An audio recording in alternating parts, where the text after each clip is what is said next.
I made this post, actually it was a live stream yesterday evening, and I was talking about the decision Biden made to allow the Ukrainians to use the longer range missiles into the Russian territory. Now, it's not really something I would go too far into unrest and things like that around the globe, although this one kind of relates to our government here in the UK, as well as usually across the Atlantic, and I'm sure other people around the globe. And some, were saying that it looks kind of like a sort of sabotage move, seeing as Trump, one of his key campaign pledges was he's aiming to end the conflict as soon as he can when he takes over from Biden. So as a transitionary gesture to kind of accelerate the problem, it does look a little bit suspect.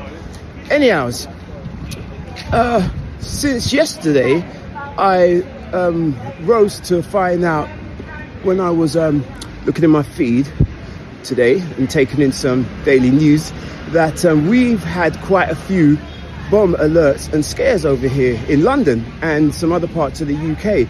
There was one where the suspicious object, they were so concerned that they actually detonated it. Now, they don't do that lightly. So since this whole missile issue and Putin kicking back with, at least letting the West know that he's going to retaliate somehow if they continue to up the ante. It seems like you just don't know, because we've had some incidents over here over the years being publicly verified. I mean, we had an incident in, I think it was Surrey or some part of the country, where there was a poisoning with a certain chemical that only, it was military grade, so, and they kind of tied it to a particular country and suspended the ambassadors from that said nation. That was some years back, and there's been a few other things going on. So right now, this Biden thing that might have, even I kind of was looking at it, that it might just be a saber rattling type of gesture, although it is something that could cause a fuss. Unbeknownst to me, there may be repercussions taking place already, because we haven't had anything like bomb scares or anything like that for quite some time, and to have multiple incidents in under a week that's phenomenal. That's really something. So I'm going to show you a little bit of an LBC report where they discuss these matters. But before we go into that, I just want to show you a little landmark, a little London landmark. This is the Roundhouse Theatre, the legendary famous Roundhouse Theatre in Camden Town. It's a venue, generally a music venue, and it's a roundhouse, it's a circle. I think it was kind of rebuilt around a design that was here many hundreds of years ago. It's a historical landmark spot. So some of you may know of this location. I know a lot of you are over there in the US or Canada and other parts of Europe. But if I get the opportunity when I'm out and about, I will show you some of these landmarks. Anyway, let's get into this LBC news story. 5 suspect packages, most subject to controlled explosions in the last 4 days. In Chester, the bomb squad were also deployed on Friday after a suspect package was found on a bus. The police later confirmed that it looked malicious. In Glasgow, the bomb squad carried out a controlled explosion after reports of a suspicious package just gone one on Wednesday afternoon, but nothing suspicious was found. 3 men, though, arrested over possession of offensive weapons after the evacuation of Buchanan bus station, have since been released without charge. But Police Scotland said the initial report had been treated as a credible threat. Now, as a born and bred Londoner, I am pretty familiar with disruption caused by security concerns from the IRA back on July the 7th, 2005, trying to get people home in the afternoon following the bombings that day. And I'd like to think I'd like to think, along with many of you listening now, especially if you're from a similar locale and of a similar age, I'd like to think I'm not a panicker. I don't live my life in fear of bombs because that's what terrorists want you to do. But I am struggling to remember having to report on so many dealings with suspicious packages by the authorities within such a short time frame. I mean, I think back to the Manchester bombing in 2017 and then the July the 7th bombings 12 years prior to that. Things have been perhaps relatively quiet in recent years. Cordons were placed around Euston Station, about a mile from our London studio, lunchtime yesterday as police were evacuated. The Met, as passengers were evacuated. The Met said on Twitter X that they'd been placed out as a precaution. Officers were investigating a suspect package, and they later confirmed that a controlled explosion had been carried out by the specialist officers, and the cordons had been lifted. Indeed, I travelled through Euston around tea time yesterday and was totally unaware of any drama from earlier in the day. And that explosion at Euston followed yesterday's dealings with, I said, two other suspicious packages, one at Gatwick Airport, the other at the US Embassy. Gatwick South Terminal was evacuated and closed for several hours while officers from the explosive ordnance bomb disposal team made it safe. Some flights cancelled, others delayed. 2 people detained by police were subsequently released, allowed to continue with their journeys. Friday also saw officers blow up this suspicious package left outside the US Embassy in South London. The Met, I believe, closing a road close to the embassy in Vauxhall. They said the item was a hoax device in that particular incident, and it was investigating. And the Met has also said it's not treating the incidents as linked. But it does strike me as weird that we should have had so many incidents in so few days, especially when we are living in febrile times. You've got conflict in Central Eastern Europe, conflict in the Near Middle East, which is spreading rapidly. I don't think the world has felt such an uncertain place in many a year. And then, as I said, I try not to be a panicker, and I try to offer reassurance and for all the anguish that's been caused by the hoaxers and God knows who else in relation to these suspicious devices. I'm mindful of the fact that, unlike in Edgbaston, Birmingham yesterday, where one man was killed and another seriously injured in a shooting, no one was hurt in any of these incidents yesterday, although many travellers had their journeys disrupted. And for that, I think we should be thankful. Is there a cause for concern? I mean, I think we should always keep our eyes open.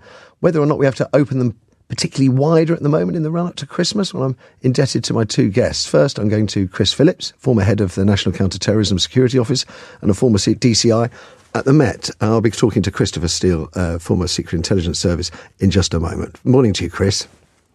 Good morning. How troubling... let's start with, not linked, but a number of suspect packages found in a very short period of time. It seems peculiar. Yeah, it does seem peculiar, but we must put things into context. We do have many suspect packages found and dealt with by police and by security staff over the year. There's nothing unusual about that. I think what is most concerning for me is the fact that the bomb disposal team, if you like, have had to take action where they detonated it just to check, because usually they've got X-ray machines and all sorts of things that tell them that these things are most definitely not bombs, and clearly there was some reason for them to think that they were more concerning than usual. The Glasgow bus bomb in particular, I mean, the police up there sort of confirming it was a malicious package. Yeah, and they're all in locations that really would cause and did cause some problems for authorities, because clearly, you know, if you're going to leave a package in a train station that looks like a bomb, then that is going to really cause disruption. And we don't know yet whether or not they're linked. We've been told that they're not linked, but that doesn't mean to say that is the case. And obviously, if that is the case, then an investigation is going on behind the scenes. Who is likely to be targeting us here in the UK at the moment? Well, that is an interesting point, because this is an unusual method. You know, we've got used now to terrorist attacks being in other forms. Suspect packages seem to be a bit of a thing of the past. Yes. Almost a thing, as you mentioned, from the IRA days. Yeah. This is something that's unusual, but I think the police and security services have always been saying, and I've been saying, that you have to think ahead and things can change. There are, as you mentioned, things going on in the world that make Attacks in the UK probably more likely. We've heard about Russia, China, and others that may want to disrupt the UK and particularly our city centres. But also, of course, we've got this ongoing issue with Israel and Palestine. That means there are a lot of disaffected people, that we've already understand may have some issues around extremist Islamist terrorism. So there are concerns about this, but you are quite right to say we need to carry on business as usual and keep going and not be too concerned. But it is a good time, particularly on the run up to Christmas, to remain very alert and be willing to inform authorities if you see something suspicious. Yeah. I mean, listening to that was Christopher Steele, former officer with the Secret Intelligence Service and head of the MI6 Russia desk, now director of Orbis Business Intelligence. Good morning to you, sir. Morning there. Are you perturbed by the number of suspect devices found in such a short period of time? I think I'm more perturbed by, as you say, the state of the world at the moment. Wow. And indeed, some of the threats that have been launched in our direction, particularly in recent days by Vladimir Putin. Well, they're talking about disruption on the streets, and that is essentially what we have now. Yes, I wouldn't jump to any particular conclusions about the incidents of late, but the timing is certainly odd. And I think the other thing to say is that there are several straws in the wind that might point in Russia's direction here.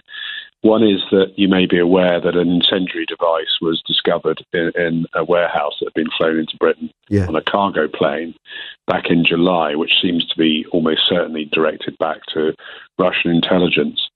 And secondly, the incidents of things like cutting of undersea cables that appears to be going on at the moment. The third thing is that there's intelligence to suggest that Russians are now contracting out some of their, as we call them, kinetic physical operations to criminal elements, organised crime. And I think that's the most worrying thing in my head, because such operations are very difficult to identify and very difficult to control. I don't want to push you too hard, but you seem to be of the opinion that these packages are malicious, were placed there for malicious reasons. I mean, there's a part of me thinking, a hoax package outside the American embassy, is that just some stupid student prankster? But you are of the opinion that there are bad actors? Well, we know that there are bad actors, and we also know that Russia has operated fairly audaciously within the UK. In fact, even before this war fully broke out in 2022. Obviously, you've got the Litvinenko and Skripal cases. So I don't think we should rule any of that out. And in fact, I think Pat McFadden is about to address a NATO conference next week in which he says that the infrastructure of the country, the critical national infrastructure, so that's transport, hospitals and so on, could well be targeted by cyber attacks from Russia. So I think we need to be on high alert. The public needs to be aware of these threats.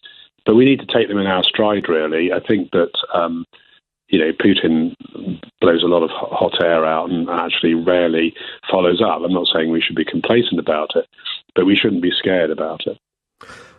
I take your point. I suppose I'm actually now mildly more concerned than I was when we started. The progression and the update on this Biden parting gift to Trump and well, it's debatable. Some use the term sabotage, some use the term, it's just he's still the president, he still has decisions to make.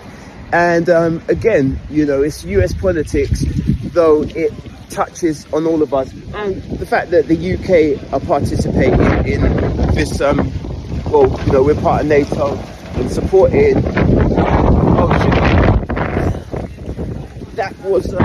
that's what can happen when you wear these caps. And we've got storms down here as well, so I'm doing my best out here to keep things moving. Anyhow, back to the basics of the matter. We're just as involved as the American administration with our contribution and participation in this whole disaster. I don't think anybody really wins. And the poke and the bear scenario. Hopefully something will calm down. I think it's about 60 days or counting, maybe 59 till Trump takes over. And we hope cooler minds will prevail on both ends. For now, Corner Speak, be good, be safe, be creative. We out.